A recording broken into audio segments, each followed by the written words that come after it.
Assalamualaikum warahmatullahi wabarakatuh. Alhamdulillahilladzi arsala rasulahu bil huda wa dinil haqq liyuzhirahu 'ala ad-dini kullihi walau karihal kafirun. Ashhadu an la ilaha illallah wahdahu la syarika lah wa ashhadu anna Muhammadan 'abduhu wa rasuluh. Allahumma salli ala sayyidina Muhammad wa ala alihi wa sahbihi wa man tabi'ahum bi ihsanin ila yaumiddin, amma ba'd. Rabbi shrah li sadri wa yassir li amri wahlul 'uqdatam min lisani yafqahu qawli. Subhanaka la ilma lana illa ma 'allamtana innaka antal alimul hakim. La hawla wa la quwwata illa billahil aliyyil azim. Allahumma ij'alna alladhina yastami'una al-qawl fayattabi'una ahsanah. Allahumma ya alim 'allimna al-Qur'an. Allahumma ya alim 'allimna at-ta'wil. Allahumma ya alim 'allimna al-bayan. Allahumma amin. Allahumma amin. Allahumma amin. Muslimin dan muslimat, tuan-tuan dan puan-puan yang dirahmati oleh Allah Subhanahu wa taala. Kita sekarang berada di penghujung ataupun kita dah mula berada di awal bulan Syaban. Maknanya penghujung penghujung bulan Rejab, penghujung bulan Rejab, maknanya hari ni lah. Bila masuknya malam ni, maknanya kita dah masuk dalam Syaban. Syaban ni makna dalam 30 hari lagi kita akan bertemu dengan Ramadan. Tuan-tuan, malam ni seperti mana yang diminta oleh jawatankuasa masjid, supaya kita membaca sikit ataupun kita mengkaji sikit mengenai yang dikatakan Isra' wal Mi'raj yang berlaku kepada baginda Nabi sallallahu alaihi wasallam. Majoriti ulama menurut Syekh Daud Al-Fatani dalam kitab Kifayatul Muhtaj, Isra' wal Mi'raj itu berlaku pada malam 7 likur. Pada malam 7 likur. Likur ni dalam bahasa Jawa dia kata 20. Apabila 7 ditambah kepada 20 adalah pada malam 27 likur dalam bulan Rejab. Jumhur ulama. Adapun ulama-ulama yang lain menyatakan bahawa dia berlaku pada bulan Rabiul Awal dan berlaku juga pada bulan Ramadan. Dan berlaku Isra' dan Mi'raj ini adalah setahun sebelum daripada hijrah Nabi sallallahu alaihi wasallam daripada Mekah menuju ke Madinah. Apapun, walaupun pandangan ulama yang berbagai-bagai yang menyatakan bahawa berlakunya Isra' ini bila, yang penting perkara itu pasti berlaku dan telah berlaku. Itu yang penting. Soal tarikh dia tu, yang tu tak menjadi masalah. Yang persoalan dia, adakah perkara tu dah berlaku dan benda tu telah berlaku. Walaupun kita tengok di dalam Al-Quranul Karim, banyak kisah-kisah pelik yang Allah Ta'ala tunjukkan dalam Al-Quran. Banyak kisah pelik yang Allah Ta'ala tunjukkan dalam Al-Quran, termasuklah kisah Isra' dan Mi'raj ini. Kita pun tuan-tuan sekalian, kalau kita hidup pada zaman itu, pada zaman Nabi SAW, kita pun tak dapat nak bayangkan kita nak duduk kumpulan mana. Nabi SAW ketika mana Nabi dihantar ke Mekah selepas daripada Isra' dan Mi'raj itu, Nabi pun duduk termenung sebelum subuh tu. Sebab Nabi memikirkan macam mana aku nak cerita kepada umat aku, dan benda ni benda yang amat berat. Kerana Allah Subhanahu wa taala telah memperingatkan Nabi apa yang telah ditunjukkan oleh Nabi dalam peristiwa Isra' dan Mi'raj ini, dia akan menjadi satu fitnah ke atas Nabi sallallahu alaihi wasallam. Seperti mana yang Allah Ta'ala sebut dalam Al-Quranul Karim, وَمَا جَعَلْنَا الرُّؤْيَا الَّتِي أَرَيْنَاكَ إِلَّا فِتْنَةً لِلنَّاسِ. Wahai Muhammad, apa yang kami tunjukkan kepada kamu, ru'ya ni makna dia tunjuk, asal dari perkataan ra'a, telah melihat. Kalau kita nak minta orang tengok kita, itulah yang dinamakan sebagai riya. Kan? Jadi kalau ru'ya maknanya telah melihat. Nabi SAW melihat dalam peristiwa Isra' dan Mi'raj itu, dan Nabi memikirkan bagaimana Nabi nak cerita kepada umat dia, dan Allah Ta'ala memperingat Nabi SAW, وَمَا جَعَلْنَا رُؤْيَا الَّتِي أَرَيْنَاكَ إِلَّا فِتْنَةً لِلنَّاسِ. Muhammad, apa yang telah kami tunjukkan kepada kamu ini akan menjadi fitnah di kalangan manusia. Maknanya tuan-tuan, benda ni kalau Nabi cerita kepada manusia akan jadi fitnah. Memang benar, di dalam kitab-kitab yang menceritakan tentang Isra' dan Mi'raj, orang yang mendengar apa yang telah Nabi cerita kepada mereka itu terbahagi kepada 3 orang. Terbahagi kepada 3 kumpulan. Kumpulan yang pertama disebut sebagai kumpulan As-Siddiqin, iaitulah golongan-golongan yang membenarkan Nabi. Kumpulan yang kedua adalah kumpulan yang berada di atas pagang. Sebelum ni duk dengar orang duk tohmah Nabi, duk kata Nabi gila, duk kata Nabi pembohong, duk kata Nabi ni tak betul. Bila mereka dengar cerita tentang Isra' dan Mi'raj, maka mereka memilih keputusan, kami mempercayai apa yang dikatakan oleh orang, kata Muhammad ni memang tak betul. Sebab cerita ni di luar akal. Cerita ni dia di luar daripada adat kebiasaan manusia. Manakala kumpulan yang ketiga pula adalah kumpulan memang nak tolak Nabi Muhammad. Dia termasuklah Abu Jahal. Yang Abu Jahal inilah yang bertindak untuk nak mengumpul orang, nak bagi satu tempat, satu dewan kepada Nabi untuk Nabi cerita tentang Isra' dan juga Mi'raj. Dalam sebuah hadis yang agak panjang, ketika mana Nabi Muhammad SAW, dia memikirkan betapa beratnya aku nak cerita kepada di kalangan umat-umat aku tentang Isra' ni. Tiba-tiba di saat itu Abu Jahal pun lalu dan berjumpa dengan Nabi. Abu Jahal ni dia mangkit awal. Sebelum daripada waktu subuh dia dah mangkit. Dan kerja dia akan berjalan untuk mencari isu-isu semasa untuk dia cerita kepada umat-umat di saat itu. Dia jumpa Nabi Muhammad. Selalunya bila jumpa Nabi, Nabi akan menceritakan tentang mengajak kepada tauhid. Nabi akan menceritakan suruh buat baik. Nabi akan ceritakan supaya meninggalkan amalan-amalan sembah berhala dan sebagainya. Benda macam tu Abu Jahal dengar, masuk telinga kanan, keluar telinga kiri. Tetapi kali ini bila dia jumpa Nabi Muhammad, dia tanya Nabi SAW, ada tak ada berita yang ingin kamu ceritakan kepada aku, wahai Muhammad? Sebab Nabi ini, dia disebut sebagai Nabi, yang kata Nabi dalam bahasa Arab ini adalah membawa cerita dan berita.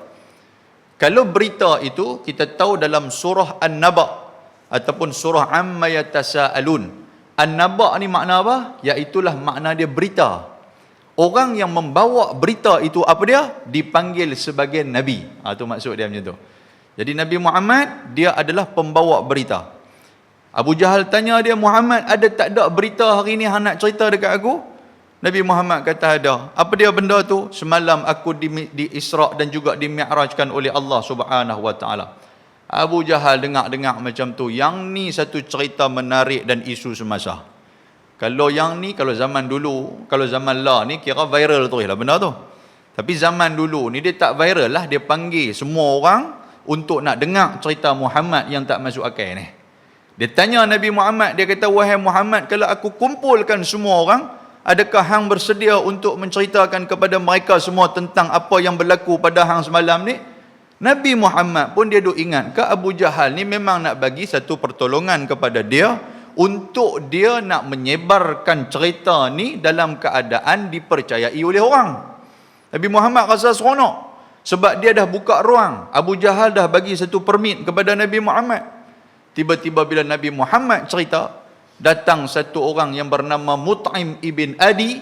Dia jumpa Nabi Muhammad sallallahu alaihi wasallam. Dia kata, wahai Muhammad, semalam hang kata hang naik ke langit. Dia kata, lah ni hang cuba angkat kaki kanan hang, dan juga hang angkat kaki kiri hang tanpa menurunkan kaki kanan. Dia buat main peli Nabi Muhammad. Nabi kata tak boleh. Kalau tak boleh, macam mana kami nak percaya kata hang naik ke langit? Hang nak terbang pun tak boleh, hang nak apung diri hang atas dunia ni pun tak boleh. Hang sudah cerita satu benda hak merapuh. Jadi orang hak ketiga, kelompok yang ketiga ni, pakat duk bergendang, pakat duk bergelak. Dia kata, hampa tengoklah orang yang hampa ikut, hampa tengok orang yang hampa sangka dia tu Nabi yang bawa wahyu daripada Allah. Sebenarnya dia ini adalah orang yang cukup bohong, pembohong besar. Dialah yang memecah belahkan masyarakat kita. Tuan-tuan, golongan yang pertama disebut sebagai siddiqin adalah golongan yang betul-betul percaya kepada Allah dan juga percaya kepada Rasulullah sallallahu alaihi wasallam. Kerana apa tuan-tuan sekalian? Kerana yang dikatakan agama ni, kadang-kadang agama ni dia tak boleh nak membuktikan kepada kita dengan menggunakan logik akal. Itu agama. Jadi, macam mana kita nak percaya benda tu sama ada datang daripada agama ataupun tidak? Maka kita nilai melalui iman kita. Pasal itu kita percaya. Contoh kita ambil dalam ibadah kita sekarang ni. Tuan-tuan ambil ayat semayang. Tuan-tuan ambil ayat semayang. Kalau orang yang menggunakan logik akal ataupun menggunakan yang dikatakan rasional, dia nak cari rasional, yang mengeluarkan, yang membatalkan wuduk itu, saya bagi contoh, kentutlah contoh dia. Yang membatalkan wuduk itu adalah kentut kita ni. Tapi bila kita ambil ayat semayang, tuan-tuan perasan tak? Tuan-tuan basuh tak pungkong? Itu soalan dia tu. Kalau kita nak tanya soal rasional. Bila kita ambil ayat semayang, yang kita basuh tangan, yang kita basuh mulut, yang kita basuh muka, yang kita basuh kepala, yang kita basuh kaki. Pungkong kita basuh tak? Sedangkan yang kentut tu pungkong, bukan muka ataupun mulut ataupun tangan. Itulah agama, kadang-kadang dia tidak boleh ukur menggunakan logik akal. Sebab tu Allah Ta'ala buat turun dalam ayat Al-Quran, وَقَالُوا سَمِعْنَا وَأَطَعْنَا. Kita dengar dan juga kita taat. Dia tak boleh cari apa logik akal. Sebab agama ni bukan hanya berdasarkan kepada logik akal, tetapi dia berpandukan kepada keimanan kita kepada Allah Subhanahu Wa Ta'ala. Macam kita dengan Allah Ta'ala, kita duk sembah. Sampai satu hari 5 kali kita duk sembah. Tak cukup dengan hak tu, kita mangkit tengah malam, kita sembah Allah, kita semayang tahajud dan sebagainya. Persoalan dia sekarang, hak kita duk sembah ni kita nampak ataupun tidak? Itu persoalan dia sekarang. Kita nampak ataupun tidak? Kita tak nampak kalau menggunakan logik akal. Tuan-tuan, benda ni pernah orang tanya kepada kumpulan ataupun kepada golongan ahlul kalam, orang-orang ahli tauhid, ahlul aqidah ni. Dia kata, macam mana hampa boleh sembah benda yang hampa tak nampak? Lepas tu, dan hampa tahu kata keberadaan benda tu, yakni Allah Subhanahu Wa Ta'ala. Hampa boleh sembah satu yang hampa tak tahu kata dia tu ada tak ada, tapi hampa boleh rasa kata benda tu ada. Nak jawab lagu tu pun payah. Kita pun kalau cucu kita tanya, Tok Wan duk sembah Allah ke? Sembah Allah. Alah, aku semayang, aku sembah Allah Ta'ala. Tok Wan pernah tengok ke Allah? Tuan-tuan nak jawab apa?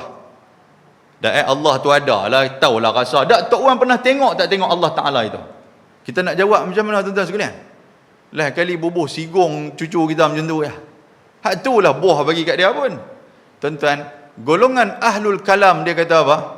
Dia kata nak jawab kepada mereka boleh kalau mereka nak menggunakan logik akal. Mereka bukanlah mengumpamakan Allah Ta'ala dengan makhluk, tidak. Tapi nak bagi mereka faham kata benda tu ada tapi kita tak pernah nampak, cuma kita rasa. Apa dia? Iaitulah angin yang bertiup kepada kita. Tuan-tuan rasa ada angin mai kat tuan-tuan? Tapi tuan-tuan boleh tunjuk tak tang mana angin? Rasa kata angin tu ada, ni duk rasa ustaz lah tunjuk tang mana angin tu ada tak ada? Kata berangin sungguh. Hang mohong mana hang pernah tengok angin pun, kita kata macam tu. Tu yang pokok duk terangkat, yang tu pokok yang terangkat, angin tak ada pun. Itulah diumpamakan golongan ahlul kalam ataupun golongan ahlul aqidah. Dia kata kalau nak jawab soalan-soalan rasional macam ni, dia kena bagi juga jawapan yang sebegitu. Jadi tuan-tuan sekalian, inilah tiga kelompok yang terjadi kepada Nabi sallallahu alaihi wasallam zaman tu ketika mana mendengar peristiwa Isra dan Mi'raj, kerana peristiwa ini dia luar daripada jangkauan manusia. Jadi kita nak faham cerita Isra Mi'raj ni macam mana? Menggunakan iman yang Allah Ta'ala bagi kepada kita, barulah kita faham tuan-tuan. Cuma mutaakhir ni pada zaman kita ulama pun dah ramai hidup dan depa pun dah kaji apa semua nak bagi kita faham melalui ayat dan konteks ayat-ayat Al-Quranul Karim, maka kita dapat tahu benda ni adalah benda yang benar. Hadirin mukminin rahimakumullah. Allah Taala dalam Al-Quran Tuhan sebut dalam 2 surah sahaja peristiwa Isra wal Mi'raj. Yang pertama surah Al-Isra, iaitulah dikenali sebagai surah Bani Israel, dan yang kedua disebut dalam surah An-Najmi, macam mana penceritaan yang Nabi bersama dengan Jibril alaihi salam naik daripada langit yang pertama, langit kedua, sampailah kepada Sidratil Muntaha, diceritakan secara detail di dalam surah An-Najmi. Wan najmi idza hawa ma dhalla sahibukum wa ma ghawa wa ma yantiqu 'anil hawa in huwa illa wahyun yuha, daripada ayat yang pertama sampai kepada ayat ke-18. Yang tu tuan-tuan boleh rujuk ayat tu macam mana Nabi perjalanan Mi'raj yang telah ditunjukkan oleh Allah Taala dalam Al-Quran. Dan seterusnya, macam mana lagi kita nak tahu tentang Isra dan Mi'raj ini? Disebut hampir 46 orang sahabat Nabi yang meriwayatkan hadis tentang Isra dan Mi'raj. Yang banyak cerita sahabat Nabi meriwayatkan hadis ni yang keluar daripada Nabi sallallahu alaihi wasallam 46 orang, tuan-tuan sekalian. Maknanya hadis ataupun cerita tentang Isra Mi'raj ini adalah cerita yang benar berdasarkan kepada bukti dan juga hujah-hujah daripada ayat Al-Quran dan juga hadis Nabi sallallahu alaihi wasallam.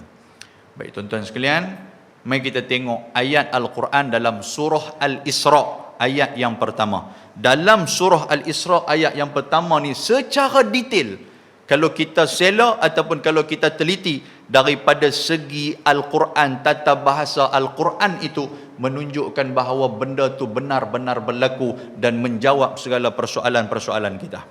Apa kata Allah Subhanahu wa taala? Tuhan kata yang pertama, subhanalladzi asra bi'abdihi layla minal masjidil harami ilal masjidil aqsa alladhi barakna hawlahu linuriyahu min ayatina innahu huwas sami'ul basir. Kan, malam ni dengan kesempatan yang ada, saya nak hurai surah ni saja. Kita nak kupas surah ni ataupun satu ayat ni saja, nak bagi kita faham dan menjawab segala persoalan-persoalan tentang Isra wal Mi'raj. Sebelum daripada saya nak hurai itu tuan-tuan sekalian, saya nak cerita sikit apa makna Isra dan Mi'raj. Kadang-kadang orang tanya Isra Mi'raj ni apa? Kalau orang tua-tua dulu, selalunya mereka akan baca kitab Kifayatul Muhtaj. Kitab kitab lama ni, Kifayatul Muhtaj ni, kitab yang dikarang oleh Syekh Daud Al-Fatani. Kitab ni 25 lai muka surat. 25 muka surat tuan-tuan sekalian. Dan kalau di pondok-pondok, mereka akan baca kitab ni hampir 25 malam. Satu lai, satu malam dia baca.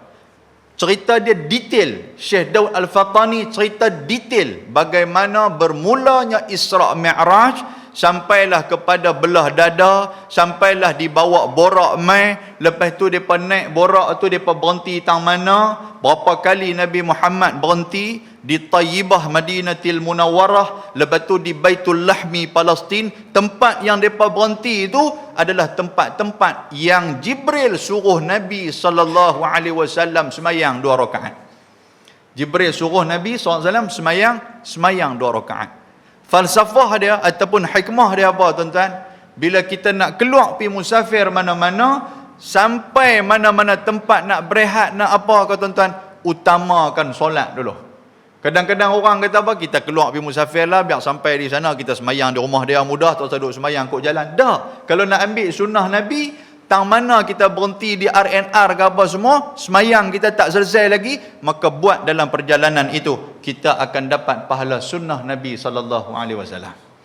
Yang kedua nak abang-abang, yang kata pahala ataupun yang kata kaifiat, macam mana tata cara salat sunat ni tuan-tuan sekalian, afdalnya kita buat 2 rakaat, 2 rakaat, 2 rakaat. Mathna masna, kata Nabi sallallahu alaihi wasallam. Nabi kalau dia semayang banyak rakaat sekalipun, Nabi akan buat 2 rakaat, 2 rakaat, 2 rakaat. Macam mana kita tengok semayang yang kita buat dalam tarawih tuan-tuan sekalian. Dalam salat tarawih, Jadi disunatkan bagi kita dan menjadi sunnah kita buat 2 rakaat dan juga 2 rakaat. Dalam riwayat yang agak kuat disebutkan bahawa Nabi sallallahu alaihi wasallam satu malam Nabi akan salat sebanyak 13 rakaat. 13 rakaat, 10 rakaat itu adalah 2 dan 1 rakaat itu adalah sunat witir yang dibuat oleh baginda Rasul sallallahu alaihi wasallam. Jadi satu malam tuan-tuan sekalian, kita pun kalau nak ikut Nabi buat 13 rakaat. Tuan-tuan kata 13 sikit sangat ustaz. Kita tarawih pun balun sampai 23 rakaat. Baik, kita nak tanya sikit tak sikit.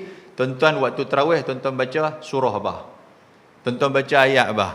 Paling-paling koman baca qul ya qul huwallah. Tak pun ambil alhaakumut takatsur sampailah qul huwallahu ahad. Betul tak betul? Tu pun 23 rakaat. Dan dalam keadaan tu imam baca Fatihah senapai. Betul tak betul?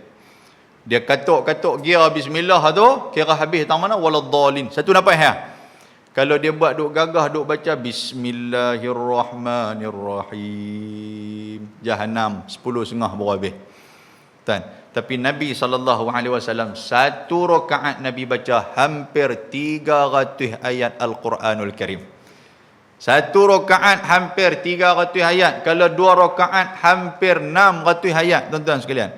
Maknanya 2 kali surah Al-Baqarah baru habis 2 rakaat.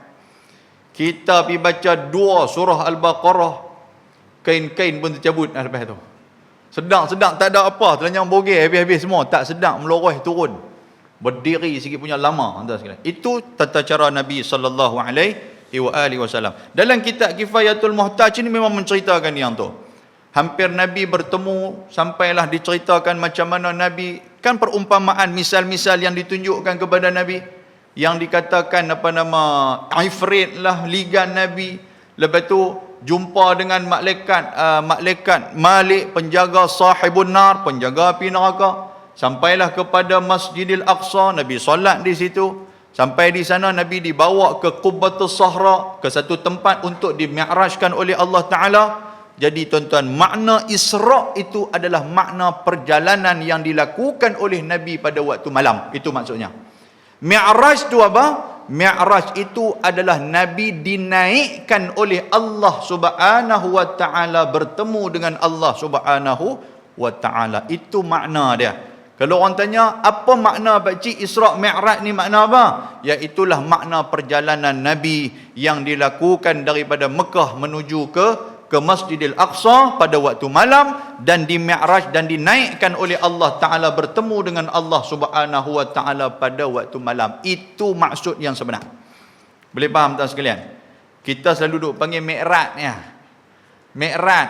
Ustaz baca apa malam ni? Ustaz baca Mi'raj. Kata Mi'raj. Dengar sobangan Padang Mak Serat dengar pun. Kan? Jadi bukan Mi'raj tetapi Mi'raj. Cerita Mi'raj tu makna kalau bahasa Arab apa? Makna dia tangga ataupun makna dia lift. Tuan-tuan pi ke sana nak tanya orang Arab. Pi ke Mekah kan nak tanya orang Arab. Tanya dia, Mi'raj, aina Mi'raj? Aina tu di mana? Aina Mi'raj? Dia tunjuk, itulah Mi'raj. Maknanya itulah lift, itulah tangga kita naik atas tu. Ingat tuan sekalian, dapatlah satu ilmu malam ni kat kita. Sebab lepas ni depa nak buka rentas, boleh rentas pergi ke Mekah apa semua dah. Kan kita baca tang tu. Takut lagi cari tangga tak jumpa, dia pergi baca at-tangga. Pergi baca lagu tu pula kat tu Arab ni. Tu Arab kata hampir balik wang ni dah. Ngarut ni kata. Jangan duk pandai-pandai pergi tambah al-al pula depan tangga tu. Baik, muslimin dan muslimat yang dirahmati Allah Subhanahu wa Ta'ala. Allah Ta'ala sebut subhana. Itu kalimah yang pertama. Subhana. Subhana ini asal daripada perkataan sabaha. Sabaha bahasa Arab yang bermaksud menjauhkan ataupun mensucikan. Sebab itulah kalimah subhanallah ini kita ucap dalam keadaan ataupun dalam makna maha suci Allah Subhanahu wa Ta'ala daripada sifat keburukan dan sifat kekurangan. Kita duk tengok benda-benda yang ajaib, kita duk tengok benda-benda yang pelik, apa yang kita sebut? Subhanallah. Maksud dia apa? Maha suci Allah. Dia buat satu benda hak pelik ni tak sama dengan apa yang manusia buat.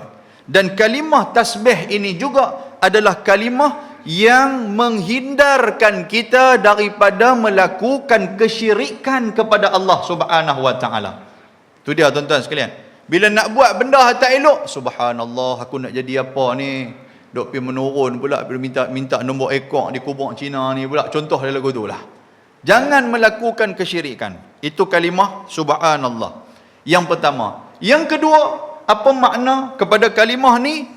Kata Mutawalli Sya'rawi, Syekh Mutawalli Sya'rawi, di dalam kitab dia Isra wal Mi'raj, dia sebut, andainya ayat Al-Quran dimulakan dengan kalimah tasbih subhanallah, sudah pastilah selepas daripada itu akan ada penceritaan yang hebat, penceritaan yang ta'ajub, penceritaan yang di luar daripada jangkauan akal manusia.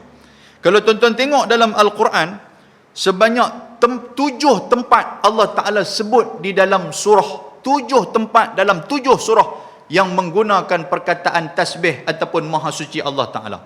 Yang ni kita boleh rujuk dalam surah Al-Isra, iaitulah surah yang ke-17 dalam Al-Quran. Tuan-tuan ada dalam masjid ni, dalam Al-Quran ada berapa surah agak-agak? Oh, Jahannam, tak pernah duk fikir. Oh, betul tak betul? Oi, betul juga ustaz tanya lah. Tuan-tuan, umur dekat 30, umur 40, umur 50, 60, 70 duk baca Quran lah. Berapa surah dalam Al-Quran duk ada? Yang ni balik lagi cek tengok. Kan? Dalam Al-Quran dia ada 114 surah. Takut-takut malaikat dia pergi tanya kita dalam kubur mampus kita. Dia kata, hang duk pergi semayang masjid Binjai? Mesti ya. Hang duk mengaji selalu? Dia kata tiap-tiap kuliah punya duk ada. Malaikat kata, aku nak tanya hang dalam Quran ada berapa surah? Punggah malaikat duk tanya soalan tu pula. Nak kata kat malaikat lagu tu kah? Tuan-tuan ingat malaikat ni jiran kita kah? Dia buat lagu tu. 114 surah. Surah Al-Isra adalah surah yang ke-17. Allah Subhanahu wa taala menggunakan perkataan subhana. Itu surah Al-Isra. Yang kedua disebut dalam Al-Quran juga dalam surah Al-Hadid, iaitulah surah yang ke-57. Allah Subhanahu wa taala menggunakan perkataan sabbahalillah, sama macam tasbih juga. Dan seterusnya dalam surah Al-Hashr, yakni surah yang ke-59, Allah Ta'ala juga menggunakan perkataan sabbahalillah, maknanya maha suci Allah Subhanahu wa ta'ala. Lepas itu dalam surah As-Saf, surah yang ke-61, Allah Ta'ala menggunakan kalimah yusabbihu lillah, dan telah bertasbihlah kepada Allah Subhanahu wa ta'ala, juga kalimah mensucikan Allah Subhanahu wa ta'ala. Dan tuan-tuan pernah dengar kalimah dalam surah yang ke-62, iaitulah surah Jumu'ah. Surah Jumaat. Lalunya tu imam akan baca surah tu, yusabbihu lillahi ma fis samawati wa ma fil ard. Juga digunakan permulaan surah ini adalah perkataan tasbih, yusabbihu lillah. Lepas tu surah At-Taghabun, dalam surah yang ke-64 ini juga Allah Ta'ala menggunakan perkataan yusabbihu lillah. Dan yang terakhir, yang ke-7 adalah surah Al-A'la, iaitulah surah yang ke-87. Allah Ta'ala menggunakan perkataan bertasbihlah, makna dia sabbihisma rabbikal a'la. Malam ni baru nak nampak, betul tak tuan-tuan? Tu imam kaji duk baca sabbih tu asal perkataan tasbih lah tu. Sabbihisma rabbikal a'la. Kita haduk belakang ni, panjang surah ni. Lalunya tu imam duk baca qul ya qul wallah, cantik dia bobo sabbihis panjang. Jadi permulaan dia tu sabbihisma rabbikal a'la, makna dia apa? Sucikanlah Tuhan kamu yang al-a'la, iaitulah yang maha tinggi. Jadi tuan-tuan sekalian, itulah di antara rantaian ataupun keterkaitan di antara surah-surah dalam Al-Quran yang menggunakan perkataan subhana. Dia nak abang apa kat kita tuan-tuan sekalian? Bahawasanya kalimah ini dia mengenepikan sifat Allah Ta'ala yang bersifat kekurangan macam manusia. Tuhan dia tak kurang macam kita. Jadi untuk kita nak jaga hati kita daripada kita menyekutukan Allah Ta'ala, maka perbanyaklah kita sebut subhanallah, subhanallah, subhanallah. Banyak ayat Allah Subhanahu wa Ta'ala menyuruh kita supaya sentiasa bertasbih kepada Allah. Satu ayat Allah Ta'ala kata apa? ya ayyuhalladzina amanu dzkurullaha dzikran katsira wasabbihu bukratan wa asila. Wahai manusia, wahai orang-orang yang beriman, sebutlah nama Tuhan kamu dengan sebanyak-banyaknya dan bertasbihlah, maknanya dan sucikanlah Allah Subhanahu wa taala pada waktu pagi dan pada waktu petang. Maknanya waktu pagi dengan petang tu banyak-banyak bertasbih kepada Allah Subhanahu wa taala. Kita pun kalau nak ikut sunnah Nabi SAW lepas daripada kita semayang, tuan-tuan sekalian, maka disunnahkan oleh baginda Nabi SAW menyebut kalimah tasbih sebanyak 33 kali. Subhanallah 33 kali, Alhamdulillah 33 kali, Allahu Akbar 33 kali. Itu sunnah Nabi SAW. Ada satu lagi sunnah Nabi SAW yang juga Nabi amalkan, tuan-tuan sekalian. Apa dia? Iaitulah menyebut subhanallah 10 kali, alhamdulillah 10 kali, Allahu Akbar 10 kali. Hak ni jarang-jarang orang buat. Kan? Tapi Nabi buat benda tu. Jadi kita buatlah. Kalau kita ada kerja, buatlah dalam 10 kali subhanallah, 10 kali alhamdulillah, 10 kali Allahu Akbar. Kerana berdasarkan kepada sebuah hadis Nabi SAW. Ada seorang sahabat Nabi, riwayat Imam Abu Daud. Sahabat Nabi ni dia kata apa? Aku melihat Nabi SAW menyebut subhanallah 10 kali, alhamdulillah 10 kali, Allahu Akbar 10 kali dalam keadaan asabi'ahu, Nabi mengira-ngira akan jari dia. Subhanallah, subhanallah, subhanallah, subhanallah. Itulah sunnah Nabi SAW. Kita buatlah, tuan-tuan sekalian. Kan? Ambil kadang-kadang 33, kadang-kadang 10 kita ambil. Tapi nak pahala lebih, ambil 33. Tapi kalau dah ada kerja sangat-sangat, buatlah 10. Cuma jangan kita tinggal. Ini adalah benda yang ditinggalkan oleh Nabi kepada kita, iaitulah sunnah Nabi SAW. Lepas tu Allah Ta'ala sebut subhanalladzi, maha suci Allah Subhanahu wa Ta'ala yang asra. Asra ni makna apa? Yang memperjalankan akan hambanya, yang memperjalankan akan hambanya pada waktu malam. Asra, kalimah asra itu adalah kalimah Tuhan buat jalan Nabi Muhammad SAW, dan perjalanan itu pada waktu malam.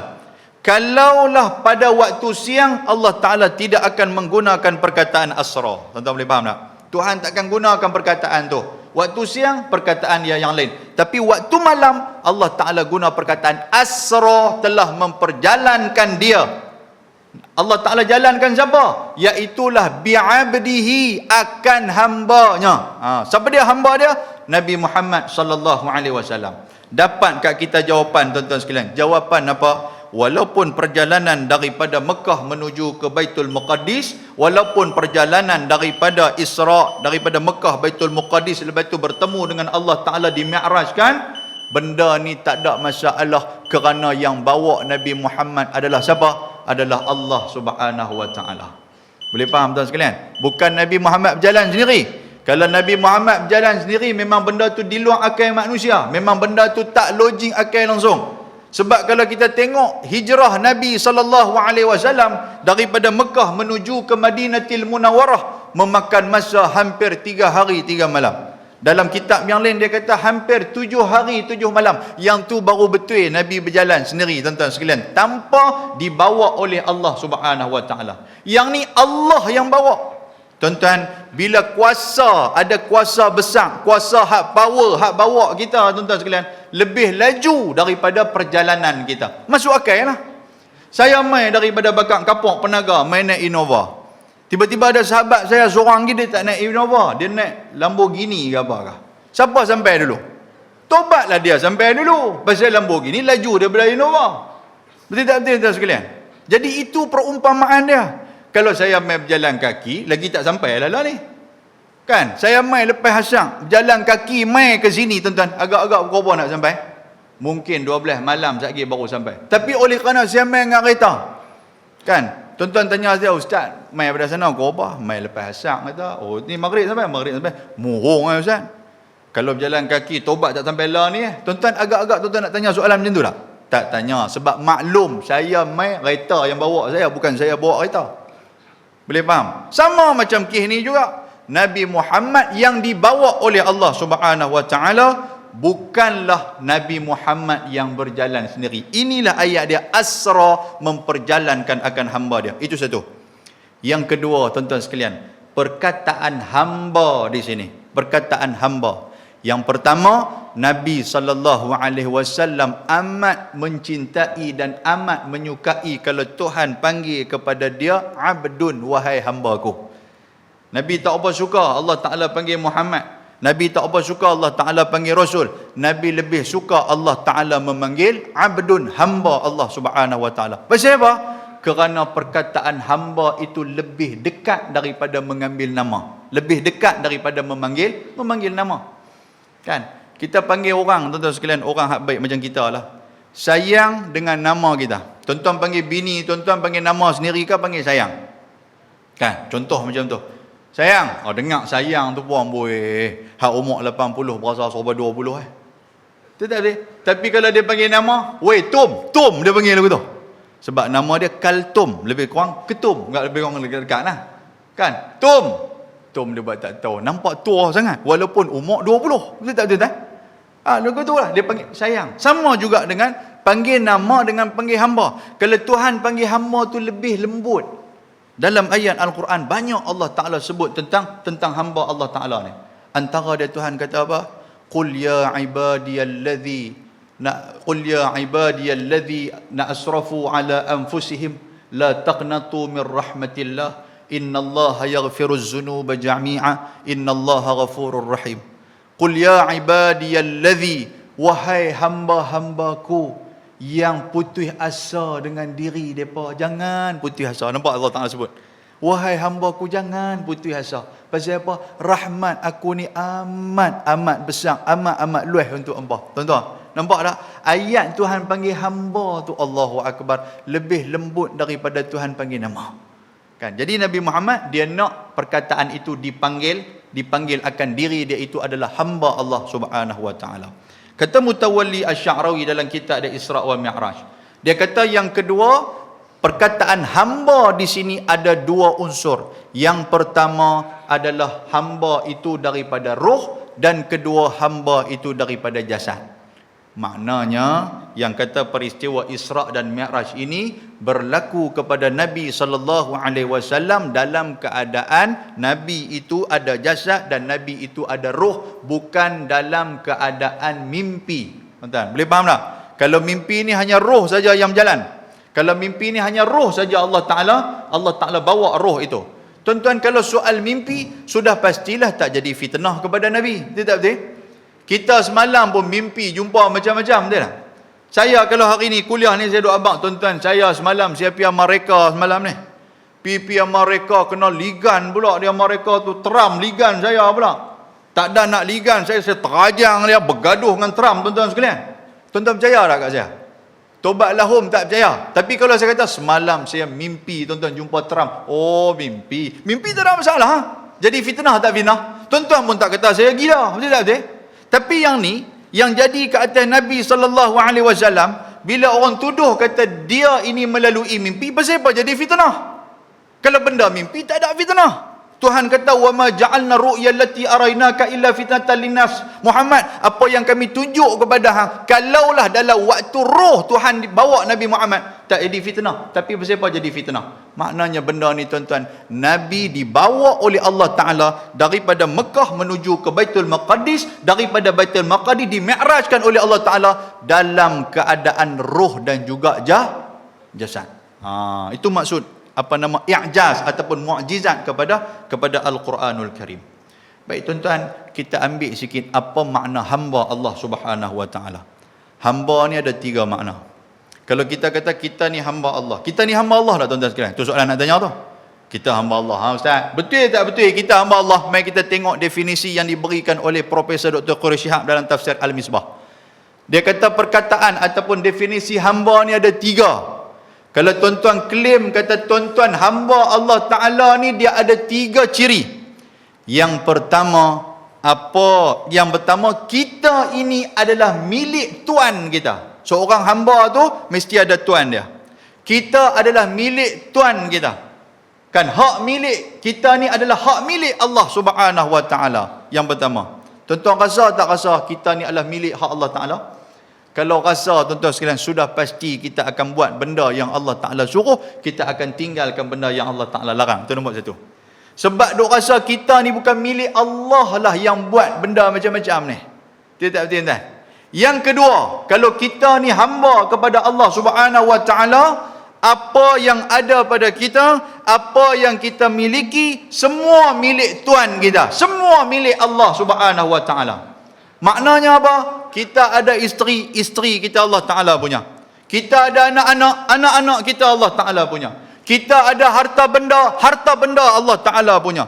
Kita ada kereta, kereta Allah Ta'ala punya. Kita ada pangkat, pangkat Allah Subhanahu Wa Ta'ala punya. Kita tak ada apa. Pasal apa? Pasal kita adalah hamba. Setuju tak setuju? Itu nombor dua tu. Tak apa nak setuju. Pasal apa? Pasal kita duk bergaduh dengan orang kes tanah. Kita duk kata tanah tu tanah kita. Kita duk kata rumah tu rumah kita. Kita duk kata macam-macam, tuan-tuan sekalian. Saya buat perumpamaan macam mana? Kalaulah betul semua tu hak kita, sudah pastilah kita akan bawa benda tu bersama dengan kita di alam kubur. Satu. Yang kedua, sudah pastilah semua harta benda itu tidak akan diwarisi oleh anak-anak kita. Pasal itu adalah hak kita. Rumah warisan, contoh dia. Kita kata ni rumah siapa? Rumah saya, Ustaz. Betul ke kata rumah haji? Betul rumah saya. Sebelum haji duduk ni siapa duduk? Pak saya, dia kata. Sebelum Pak Haji duduk, siapa duduk? Tok Wan saya. Sebelum Tok Wan Haji duduk, siapa duduk? Tok Nyang saya. Lepas Haji mati, siapa nak duduk? Anak saya. Lepas anak Haji mati, siapa nak duduk? Cucu saya. Lepas tu siapa tuan rumah ni? Faham tak? Siapa tuan rumah ni yang sebenar? Kereta kita pun tuan-tuan sekalian. Kan? Kereta ni kereta siapa Haji? Kereta ni kereta saya. Tak, sebelum Haji ni kereta siapa? Ada kereta Cina mana saya beli tahu. Okey, baik. Sebelum Cina tu dia kata ada India mana tahu. Lepas Haji, nanti Haji mati, kereta ni nak boleh kat siapa? Dia kata boleh kat anak saya. Lepas tu siapa tuan betul-betul kereta ni? Lah kali dia permah kita sedah dia balik gitu. Dia kata sembang dengan geng gila makrifat ni kacau tak? Dia bubuh kat kita gila makrifat.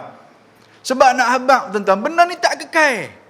Pasal tu hadis Nabi habaq kat kita jelas. Nabi kata apa? Yatba'ul mayyita salasah. Apabila hampa meninggal, akan mengantak mayat hampa ke kubur. Ada 3 benda Nabi kata. Ahluhu wa maluhu wa amaluh. Ahli keluarga, harta benda dan juga amal kebajikan, amal yang dia buat. Fayarji'u thnani, 2 benda nanti akan balik. Wa yabqa ma'ahu wa'id, yang duduk kekal dengan dia apa dia? Yang boleh dia claim itu hak dia apa dia? Amalan dia aja. Ahli keluarga dan juga apa nama harta benda semua pakat balik, tak duduk dengan dia. Betul tak betul tuan sekalian? Bini kita, hak kita sayang sekalipun. Minta maaf sebutlah, bukan tak percaya ke bini. Dia kata hang lah apa nama intan payung aku apa semua ni, aku nak kat hang apa semua. Tuan-tuan, bila kita meninggal, dia menikah lain ke tak? Tak apa nak berani angguk, takut menikah sungguh. Tidak. Sama juga macam tok laki pun lagi awal menikah pada bini. Kan bila bini meninggal sikit punya menangis, tak sangka-sangka kata Haji wak menangis teruk ngah. Dia kata mau tak menangis. Dia lah duk jaga aku waktu sakit apa semua. Allah ni siapa nak jaga aku? Tiba-tiba ada janda mana duk rejit mata, tak menangis dah. Boleh faham tuan sekalian? Maknanya kita ni, itulah dunia. Itulah benda yang tak kekal. Yang kekal ni apa? Amalan kita. Hak kita buat ni. Boleh faham? Itulah makna kepada hamba. Baik. Yang ketiga, makna kepada hamba ni apa tuan-tuan? Iaitulah kita akan buat apa yang Tuhan kita suruh dan kita tidak akan buat apa yang Tuhan kita larang. Itulah hamba. Kan? Kalau kita sebagai seorang hamba, kita buat, Tuan, saya dah buat apa yang Tuhan suruh. Okey, yang ni hang buat tak? Yang ni saya buat. Hang buat pasal apa aku tak suruh pun? Tuan-tuan nampak tak? Tuhan kita marah tak marah? Marah kat kita. Begitu juga dengan Allah Subhanahu Wa Ta'ala. Kita kata kita ni hamba Allah Ta'ala. Kita buat benda yang Tuhan suruh, tiba-tiba benda yang Tuhan larang, benda yang Tuhan tak suruh, pasal apa kita buat? Tuhan tak bagi kita tinggal semayang, pasal apa kita tinggal semayang? Tuhan tak bagi kita duk main judi, pasal apa kita main judi? Tuhan tak bagi kita duk bergaduh dengan orang, duk bermusuh dengan orang. Pasal apa kita bermusuh dengan orang? Maknanya kita ni bukan hamba, kita ni nak jadi tuan.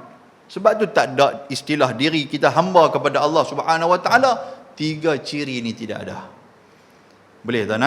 Itu maksud kepada ayat Allah Subhanahu Wa Ta'ala. Baik, dan seterusnya Allah Ta'ala sebut lailan. Subhanalladzi asra bi'abdihi lailan. Lailan ni makna dia malam. Kita duk nama anak Laila. Laila tu makna dia malam lah. Kan?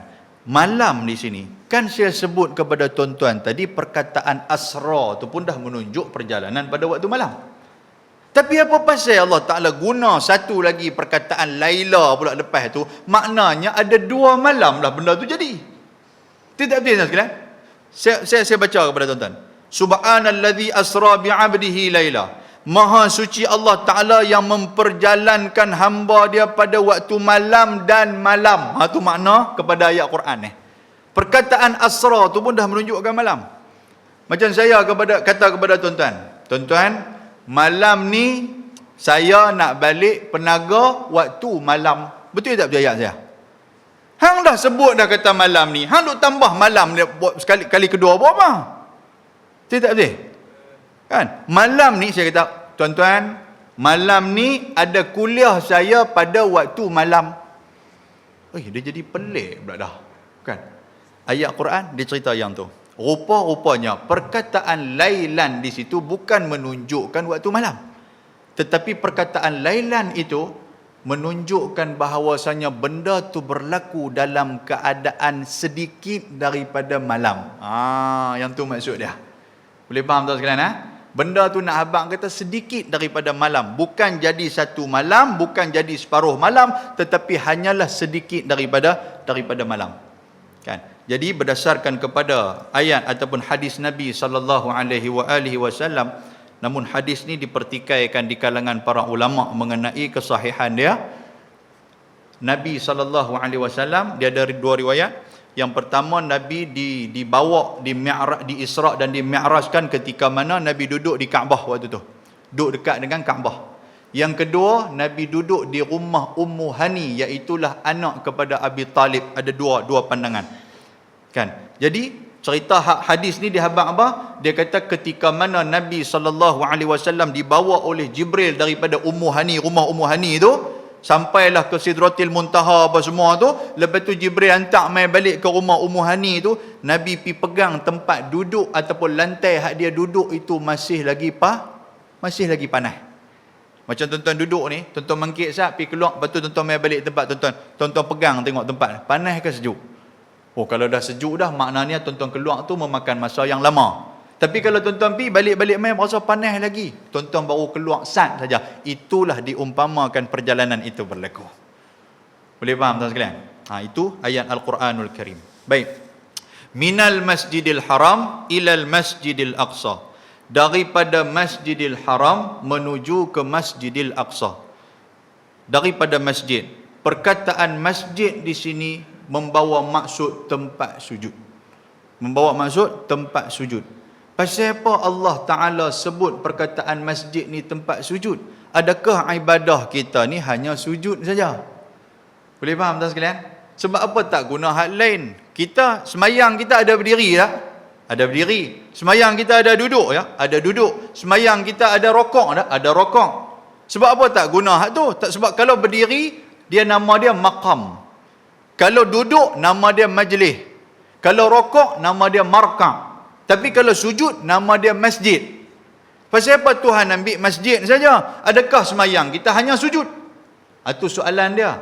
Rupa-rupanya tuan-tuan, perkataan sujud ini menunjukkan bahawa artinya bukan hanya tunduk dan juga patuh, tetapi dia membawa maksud kepada kebersamaan di dalam beribadah kepada Allah. Masjid ni makna dia kebersamaan. Buat ibadat ni buat dalam keadaan jamaah. Dan masjid ni bukan hak individu, masjid ni bukan hak seseorang, masjid ni kepunyaan Allah Subhanahu wa taala. Pasal itulah dinamakan masjid. Boleh faham tuan sekalian? Siapa pun yang pegang masjid bukan hak dia. Ini berdasarkan dalam surah Al-Jins ayat yang ke-18. Kata Allah Subhanahu wa taala, wa annal masajida lillah fala tad'u ma'allahi ahada. Dan ketahuilah oleh kamu bahawasanya masjid tu bukan hangpa punya, tapi Allah Ta'ala punya. Tak kira lah masjid tu masjid kampung Binjai ke, masjid bayar lepas ke, masjid balik pulau ke, masjid kampung seronok ke, masjid ni siapa punya? Allah punya. Kita hari ni duk bergaduh. Siapa pegang? Dia kata orang kampung seronok. Dia akan pegang masjid kampung Binjai. Dia bukan geng kita. Dia kata tak boleh, kena bagi orang kampung Binjai pula. Maknanya tuan-tuan telah mengindividukan masjid ni. Tak apa nak warna angguk ni. Tidak betul. Itu maksudnya. Tu yang pertama. Siapa yang pegang masjid, dia kena sedang hak dia pegang ni bukan hak dia. Allah Ta'ala punya. Bila dia sedang kata Allah Ta'ala punya, takkan dia nak buat benda-benda pelik kat atas masjid. Takkan dia tak mau memakmurkan masjid. Takkan dia tak mau menghidupkan masjid. Takkan dia nak ambil kesempatan di atas masjid. Ada juga orang jenis macam tu. Bila orang bagi dia jawatan masjid, tiba-tiba daripada dulu tak ada apa, rumah pun tak besar, kereta pun tak ada, dapat jawatan masjid, rumah boleh beli, kereta boleh beli, rupa-rupanya dia duk mengai duit dalam tabung masjid. Ni kasar sikit cara bunyi ni. Siapa suruh baca Isra' Mi'raj mana ni? Tidak, kalau baca Muhimmah tu kan suami isteri yang tak sangkut masjid. Itu yang pertama. Boleh faham tak sekalian? Siapa pun jawatan kuasa masjid, maknanya hang menghidupkan rumah Allah Subhanahu wa taala. Tuan-tuan, Allah Taala sebut dalam Al-Quranul Karim. Ini di antara ciri-ciri orang yang nak jaga masjid. La masjidun ussisa 'ala taqwa min awwal yaumin ahaqqu an taquma fihi rijalun yuhibbuna an yatatahharu. Ini di antara ciri-ciri orang nak jaga masjid. Ayat ni Allah Ta'ala buat turun kepada Nabi SAW, memberikan nasihat dan juga peringatan kepada Nabi waktu Nabi membina Masjid Nabawi. Bila Nabi buat Masjid Nabawi, Allah Ta'ala buat turun ayat Quran kepada Nabi. Nabi pun kena tegur. Jangan duk kira buat masjid ya Muhammad, la masjidun ussisa 'ala taqwa. Masjid yang kamu buat ini, yang pertama haruslah diasaskan dengan taqwa. Nombor satu. Siapa yang nak jadi jawatan kuasa masjid, hendaklah dia takut kepada Allah Subhanahu wa taala. Maknanya apa tuan-tuan? Dia menjadi orang yang bertakwa di dalam menguruskan masjid ni. Duit banyak ke apa? Jangan duit itu mengelabui mata dia. Orang bagi pandangan apa semua, dia kena terima pandangan-pandangan orang untuk memakmurkan masjid, bukan guna kuasa veto yang ada pada diri dia. Hampa kira apa? Dia hampa kira nak buat kuliah, nak buat apa-apa semua. Orang buatlah baca Yasin, habis tu kita boleh makan kenuri, perutlah kenyang lah dah. Jangan guna perkataan ataupun veto, kuasa veto. Pasal apa? Hang kena bertakwa kepada Allah. Nombor satu. Dan orang yang bertakwa ni apa? Sudah pastilah dia menjaga masjid dalam keadaan diri dia tu takut kepada Allah Ta'ala. Bukan di kalangan ahlul maksiat, bukan di kalangan orang hak tak semayang, bukan di kalangan orang yang suka buat benda-benda dosa. Ni masjid jaga juga, nombor ekor pun kuat ya. Siapa dia ada tu? Tok Bilal bunyi pun, Tok Bilal main nombor ekor. Bukan kampung Binjai lah. Siapa dia ada tu? Tok Imam. Tok Imam buat apa? Tok Imam main judi, tuan-tuan sekalian. Sikit punya dua apa? Kuda lah apalah duk main. Jaga elok-elok benda macam tu. Nombor satu. Yang kedua, Quran kata la masjidun ussisa 'ala taqwa min awwal yaumin ahaqqu an taquma fihi. Muhammad, kamu nak buat masjid ni, kamu nak hidupkan masjid ni, kamu kena ingat, kamu mestilah datang mengimarahkan masjid ni, baru betul ahli jawatan kuasa masjid. Boleh faham tuan sekalian? Ni ahli jawatan kuasa masjid, muka tak pernah nampak. Mai hari Jumaat dia lah mulut paling banyak sekali. Hak nu tak kena, hak ni tak kena. Hang gagah mai Jumaat ni ya. Dak pun mai hari raya ya. Nabi nama terpampang dia tu sebagai jawatan kuasa masjid. Mai semayang di masjid pun tak pernah. Orang macam ni tak boleh ada dalam jawatan kuasa masjid. Tuan-tuan. Yang seterusnya, fihi rijalun yuhibbuna an yatatahharu. Orang yang memakmurkan masjid adalah orang yang mempunyai hati yang ingin disucikan.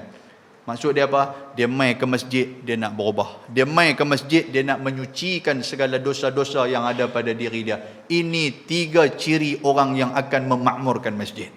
Kalau tak ada 3 ciri ini tuan-tuan sekalian, masjid kita disebut oleh Allah Subhanahu wa taala sebagai masjidun dirar, iaitulah masjid yang membawa kepada kemudaratan. Masjid yang membawa kepada kemudaratan. Zaman Nabi, masjid dirar ni masjid siapa? Iaitulah masjid golongan munafik yang mereka bangunkan masjid ni tak ada taqwa. Golongan yang membangunkan masjid ni tak ada siapa imarah. Golongan yang membangunkan masjid dalam keadaan hati yang busuk untuk mereka nak lawan Masjid Nabawi, nak lawan Masjid Nabi SAW, menyebabkan Nabi mengarahkan masjid dirar itu diruntuhkan dan juga dirobohkan. Dan itu di antara dia yang disebut sebagai masjid. Yang ketiga, bila kita tahu kata wa annal masajida lillah, masjid ni kepunyaan Allah, sudah pastilah kita main masjid ni bukan kerana jawatan kuasa, bukan kerana manusia, tetapi kerana Allah Subhanahu wa taala. Jangan tuan-tuan lari daripada masjid Kampung Binjai ni. Jangan tuan-tuan lari daripada masjid Kampung Seronok, masjid Bayang Lepas dan sebagainya. Awak hantar pi pasal apa? Hak jaga masjid ni bukan tim aku, tim orang lain. Jangan macam tu. Pasal apa? Yang jaga masjid tu hanyalah orang. Sedangkan masjid tu siapa punya? Allah Ta'ala punya. Maknanya hampir ke masjid tu bukan pasal Allah Ta'ala, tapi pasal orang yang duk jaga masjid tu. Kita takkan dapat apa-apa pahala tuan-tuan sekalian, kerana masjid itu kepunyaan Allah Subhanahu wa Ta'ala. Baik, sikit lagi saya nak baca kepada tuan-tuan sekalian. Masjidil Haram ilal Masjidil Aqsa, dibawa Nabi Muhammad daripada Masjidil Haram menuju ke Masjidil Aqsa. Alladhi barakna haulah, yang telah kami berkati sekitarnya. Maknanya Masjidil Haram Allah Ta'ala berkati, Palestin Masjidil Aqsa juga adalah tempat yang diberkati oleh Allah Subhanahu wa Ta'ala. Nabi habaq kat kita, Nabi kata, janganlah kamu melakukan musafir melainkan 3 tempat ini kena pergi dulu. Apa dia? Iaitulah Masjidul Haram, Masjidul Nabawi dan juga Masjidul Aqsa. 3 tempat ni baru kita pergi. Walaupun megah duk pergi Eropah ke, duk pergi Amerika ke, tak kemai lagi, melainkan 3 tempat ni kita pergi, barulah kita kemai. Dan itu yang dituntut oleh Nabi sallallahu alaihi wa alihi wasallam. Alladhi barakna haulahu linuriyahu min ayatina. Kami nak tunjuk kepada Nabi Muhammad tentang ayat-ayat ataupun tentang kekuasaan kami. Innahu huwas sami'ul basir. Sesungguhnya Allah Ta'ala itu, dialah maha mendengar dan juga maha melihat. Maknanya Allah Ta'ala lah yang mengatur Nabi Muhammad bawa jalan daripada Mekah menuju ke Baitul Muqaddis, daripada Baitul Muqaddis menuju kepada Allah Subhanahu wa Ta'ala untuk mendapatkan kefarduan yang dikatakan kefarduan salat. Itulah intipati kepada cerita Isra' wal Mi'raj. Boleh faham tuan sekalian? Baik, ala kulli hal, penghujung cerita ni nak abang apa kepada tuan-tuan, antara asbab ataupun antara tujuan besar di Isra' dan di Mi'rajkan oleh Allah Subhanahu wa Ta'ala akan Nabi sallallahu alaihi wasallam, iaitulah untuk memberikan kefarduan salat. Tuan-tuan, jaga semayang ni elok-elok. Jaga semayang ni elok-elok. Sebab apa? Sebab semayang ni bukan satu benda yang ringan. Bukan satu perkara yang kecil. Kerana yang dihantar ataupun yang dibawa oleh Allah Ta'ala Nabi Muhammad sallallahu alaihi wasallam, Tuhan panggil, Tuhan jemput Nabi bertemu dengan Allah untuk nak ambil kefarduan solat. Adapun fardu-fardu yang lain, puasa, zakat, haji, semua Allah Ta'ala bagi di bawah atas dunia ni. Dia bagi kepada Jibril, Jibril sampaikan kepada Nabi Muhammad dan Nabi Muhammad sampaikan kepada umat dia. Maknanya di bawah. Tidak betul tuan sekalian? Yang ni Nabi sendiri pergi bertemu dengan Allah Subhanahu wa Ta'ala. Macam kita lah tuan-tuan sekalian. Sorat ketua kampung mai kepada Tok Imam. Tok Imam nak bagi ketua kampung pergi bagi sorat kat Tok Imam. Agak-agak ketua kampung nak pergi bagi ke dia nak telefon Tok Imam ambil. Tok Imam kata, siapa besar hang ke aku? Tok Imam tanya ketua kampung. Dah sorat aku nak bagi kang. Hang lah main hantar kat aku. Tuan-tuan nampak tak? Maknanya benda tu kecil. Tapi kalau TYT nak bagi dekat Tok Imam, agak-agak TYT nak turun mai bagi ke Tok Imam nak kena pergi menghadap dia? Tuan-tuan jawab tengok. Maknanya Tok Imam nak kena pergi menghadap dia. Takkan TYT Gubernur nak turun mai kot. Singgah sat Kampung Binjai aku nak jumpa Tok Imam nak bagi surat kat dia. Oi, kemas sangat Tok Imam ni. Tuan-tuan nampak tak? Kalau dunia pun ada hierarki yang macam tu, yang mana hak besar, yang mana hak kecil, begitu juga dalam amal ibadat kita. Sebab itulah yang kata solat ni Nabi SAW sebut, innas salah, sesungguhnya as-salah itu awal yaumin, dia di antara yuhasabu bihil abdu yaumal qiyamati salah, iaitulah amalan yang akan mula-mula sekali dihisap ketika mana hari kiamat adalah semayang. Kalau elok semayang kita, amalan lain semua bakal elok. Kalau buruk semayang kita, maka amalan lain semua buruk. Kalau tak semayang, amalan lain tidak akan diterima oleh Allah Ta'ala. Yang tu yang kata asas kepada amal ibadat kita. Dan yang kedua, kata Nabi SAW, as-salatu imaduddin, semayang tu tiang agama. Faman aqamaha faqad aqamaddin wa man tarakaha faqad hadamaddin.